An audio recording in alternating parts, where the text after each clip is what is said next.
প্রতি দুরূদ পড়ে গাছেরা, আমার প্রতি দুরূদ পড়ে হরিণেরা, আমার প্রতি দুরূদ পড়ে বাঘেরা, আমার প্রতি দুরূদ পড়ে পাথরেরা, আমার প্রতি দুরূদ পড়ে নদীর মাছেরা। তুমি দুই পাতা পড়ে এসে বলছো নবীর প্রতি দুরূদ কেন করা যাবে না? ঠিক কি গো, ঠিক এরা তো জীবনে লেখাপড়া করে না। হ্যাঁ, শুধু বাবাজি ইউটিউবের মধ্যে বাবাজি কিছু নেট ফারাজের বক্তার আওয়াজ শুনে এরা এই কীর্তি করছে। ঠিক ঠিক না বাবাজি? মুসলমান সোনামানিক, দেখেন কিছুদিন আগে বেরাদুল ইসলাম গেছিলাম, আপনার ওই গ্রামটার নাম নদিয়া চাচর না নদিয়া না কি বলছে গ্রামে গেলাম। তো যাওয়ার পরে একজন চিঠিতে লিখে পাঠালো যে হুজুর কবরে আজান দেওয়া যাবে কি যাবে না। কিন্তু যে লিখেছে সে কিন্তু গল গেলা পাকা ফারাজি। আমি ওকে বললাম যে ভাই তুমি কোন জামাতের লোক? বলছে আমি ফারাজি। তাহলে তোমার জন্য তোমার উত্তর দিচ্ছি আমি। তো ওই ব্যক্তি বলছে হুজুর আপনাকে দলিল দিতে হবে যে কবরে আজান দেওয়া চলবে কি চলবে না। আমি ওকে বললাম যে ভাই কবরে কেন 10 টাকাতে আজান দেওয়া জায়েজ আছে? জোরে বলেন 10 টাকাতে আজান দেওয়া জায়েজ আছে। তো ওই বলছে যে হুজুর 10 টাকাতে আজান দিলাম, আমরা কোনদিন পড়তে পেলাম না, দেখতে পেলাম না, আর আপনি বলছেন আছেন তো দেখে দেন। তাকে বললাম যে চলেন আপনি স্টেজ থেকে নামে, আমার মোবাইলে বুখারী শরীফ নোট করা আছে, আপনাকে বুখারী থেকে প্রমাণ দিব, তারপরে আপনি আমার কাছ থেকে বাড়ি যাবেন, বিদায় নেবেন। তো স্টেজ থেকে নামলাম, নামার পরে বাবাজি ওকে বুখারী শরীফ যখন মোবাইল থেকে বের করে দেখালাম, আমি ওকে বলছি ভাই তাহলে এই উর্দু লাইনটা পড়ো। তো হুজুর উর্দু পড়তে কান পড়তে দেবো চলে, উর্দু পড়তে জানে না, আরবি পড়তে জানে না, আবার তুমি বলতেছো কবরে আজান দেওয়া চলবে না। আরে বোকাই, বুখারীর মধ্যে লেখা আছে 10 টাকাতে আজান দেওয়া জায়েজ আছে। কি বলছেন? শুনতে চান কোন কোন জায়গাতে আজান দেওয়া জায়েজ আছে? জি, কে কে শুনবেন একটা হাত তুলেন, ইনশাআল্লাহ হাত তুলেন। আমার 10টা ভাই 200 টাকা করে হবে না? সুবহানাল্লাহ। এই 2টা ভাই হবে না 200 টাকা করে? 2টা ভাইয়ের কাছে আর নাই, সব শেষ করেছে ভাই। আছে কত যুবকেরা, যুবকেরা টাকা দিতে বাহাদুর গো। জি, আসিয়া খাতুন 100 টাকা দিয়েছে। আল্লাহ তাআলা দানকে কবুল করুন, জোরে বলেন আল্লাহুম্মা আমিন। বাবাজি মুসলমান সোনামানিক, তো আসুন আল্লাহ পাক আল্লাহ তাআলা আমাদের সকলকে জানো নবী মুস্তাফার আশিক, নবী মুস্তাফার জান্নাত প্রেমিক বানিয়ে নেয়, জোরে বলেন আল্লাহুম্মা আমিন। কমিটি ভাইরা বলেছে হুজুর হযরত রাবিয়া বসরি কিছু জীবনী শুনবো, আর লাস্টে বলে একটু কারবালার ঘটনা বলতে হবে। শুনতে রাজি আছেন? জি, শুনবেন তো? জি, একবার দূর করুন আল্লাহুম্মা সাইয়্যিদিনা মাওলানা মুহাম্মদ ওয়া আলি সাইয়্যিদিনা মাওলানা মুহাম্মদ সাল্লাল্লাহু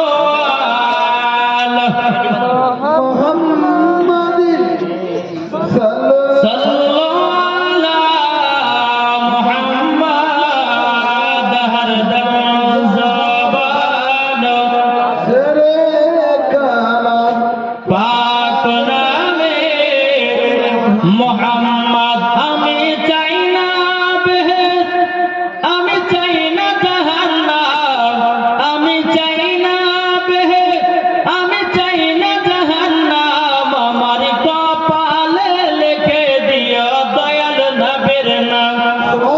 জোর হবে না?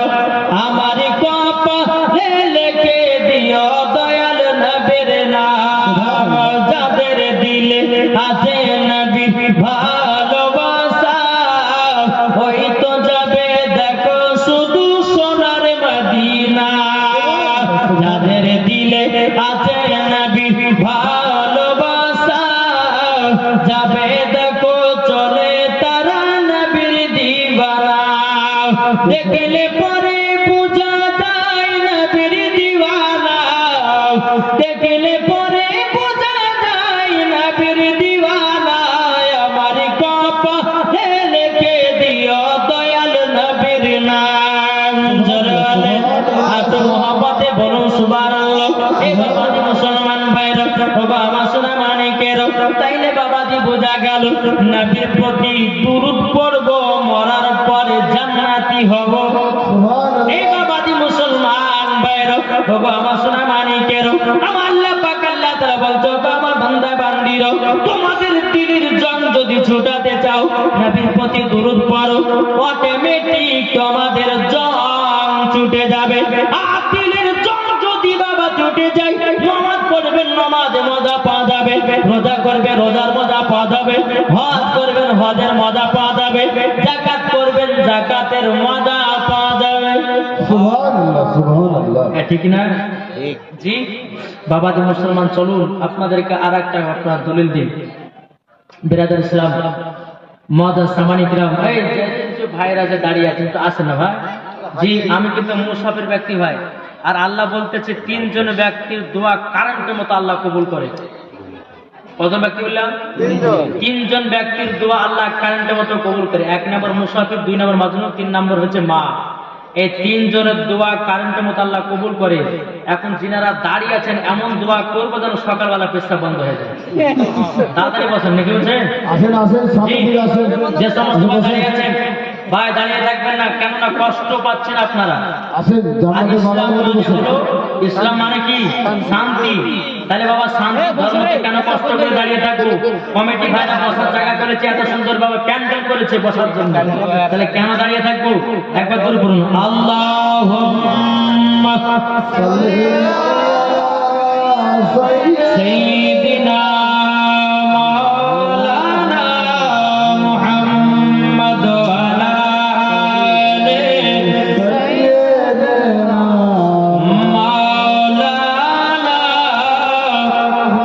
মুহাম্মদ সাল্লাল্লাহু তাআলা আলাইহি ওয়াসাল্লাম বাবা কিতাবের নাম হলো তাযকিরাতুল আউলিয়া জোরে বলেন কিতাবের নাম তাযকিরাতুল আউলিয়া এই বাবাজি মুসলমান ভাইরা এই কিতাবের মধ্যে আপনার লেখা হয়েছে বাবাজি মুসলমান ভাইরা একজন আল্লাহর ওলি এক গঙ্গার ধারে বসে বসে নবীর প্রতি দুরূদ পড়তেছে সুবহানাল্লাহ এক আল্লাহর ওলি গঙ্গার ধারে ধারে বসে বাবাজি নবীর প্রতি দুরূদ পড়ছে একটা মাছ বাবাজি নদী থেকে উঠে ডাঙাতে বাপমার বসে বসে ওই আল্লাহ বালা ব্যক্তি দুরূদ শুনতেছে সুবহানাল্লাহ মাছটা দুরূদ শুনছে দেখেন কি হয় বাবাজি মুসলমান এই আল্লাহ বালা ব্যক্তিটা বাবা একদিন নয় দুদিন নয় তিন দিন নয় বাবাজি মুসলমান ভাইরা এক মাস বাবা নবীর প্রতি দুরূদ পড়েছে গঙ্গার ধারেতে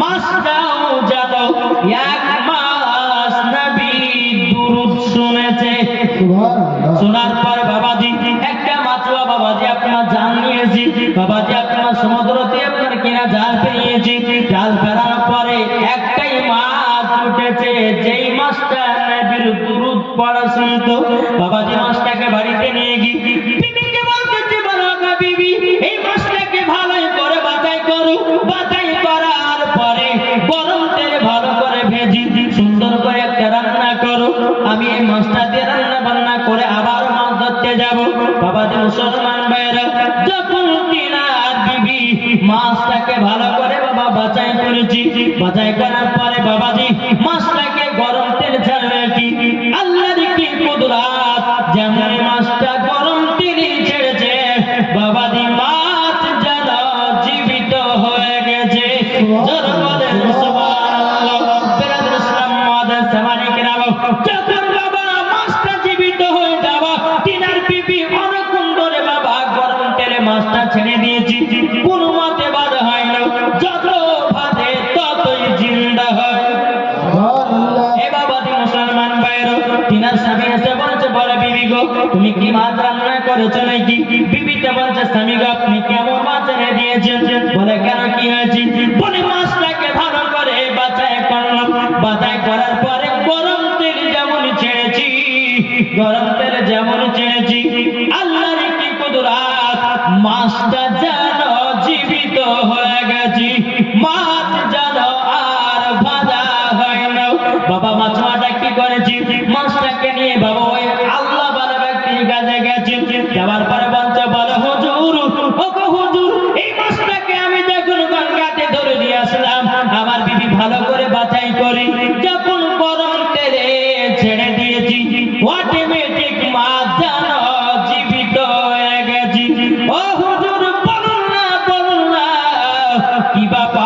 এ মাছটা জীবিত হলো কেমনে? আল্লাহ বলে ব্যক্তিটা বলছে ওয়াও, এ মাছটা নবীর প্রেমিক হয়ে গেছে। মাছটা বলতে হুজুর মাছ আবার কেমন করে নবীর প্রেমিক হতে পারে? বাবাজি আল্লাহ বলে ব্যক্তিটা বলছে বলে ভাই আমি গঙ্গাধারে নবীর প্রতি এক মাস দুরূদ পড়েছি, এই মাছটাও নবীর প্রতি দুরূদ শুনেছে, অটোমেটিক মাছ যেন জীবিত হয়ে গেছে। ধরে বলেন সুবহানাল্লাহ। এই বাবাজি যদি মাছ দুরূদ শোনার পরে মাছ যদি জিন্দা হতে পারে, আমরা নবীর প্রতি দুরূদ পড়ে কেন আমাদের ঈমান জিন্দা করতে পারবো না?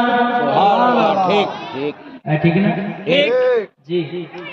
মাছ যদি দুরূদ শোনার পরে যদি তাদের দিল এবং নবীর প্রেমিক হতে পারে, শুনে আমরা তো নবীর প্রতি দুরূদ পড়ছি গো, আমরা তো নবীর প্রতি কিয়াম করছি, ঠিক না?